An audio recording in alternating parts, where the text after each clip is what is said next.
எத்தனையோ முறை சில பேர்கிட்ட நாங்கள் ஆலோசனை கொடுத்து, ஏம்மா கொஞ்சம் தாழ்ந்து போமா, கொஞ்சம் சமாதானத்தை கொஞ்சம் தேடுமா, பழசை கொஞ்சம் மறந்துட்டு அதே அந்த ரெஜிஸ்டரை அது கிழிஞ்சு போன ரெஜிஸ்டரை தூக்கிட்டு வந்து 10 வருஷத்துக்கு மேலே நடந்தது, 5 வருஷத்துக்கு நடந்தது, இதே பேசாதாம்மா, கொஞ்சம் சமாதானத்தை தேடு, கொஞ்சம் விட்டு கொடு, கொஞ்சம் இறங்கி வா.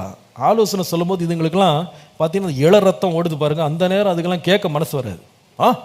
என்னப்பா சார் இப்படி பேசிட்டீங்க, இப்படிலாம் இறங்கலாம் போனால் தலை மேலே ஏறி ஆடிடுவாங்க. அப்படியா, சரி, யார் எப்போ ஆடுறான்னு பார்ப்போம், விட்டுறது, போங்க எப்படின்னா போங்க.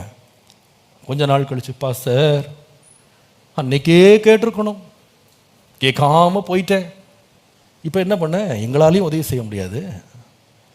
பின்பு அந்த குடும்பம் பாருங்க செதஞ்சதுதான். சமாதானம் மாத்திரம் உங்களை தேடி வரும். நீங்கள் அப்படியே அரண்மனையில் உட்காந்துருப்பீங்க, சிங்காசனத்தில் உட்காந்துருப்பீங்க, அது தேடி வரும்லாம் வராது.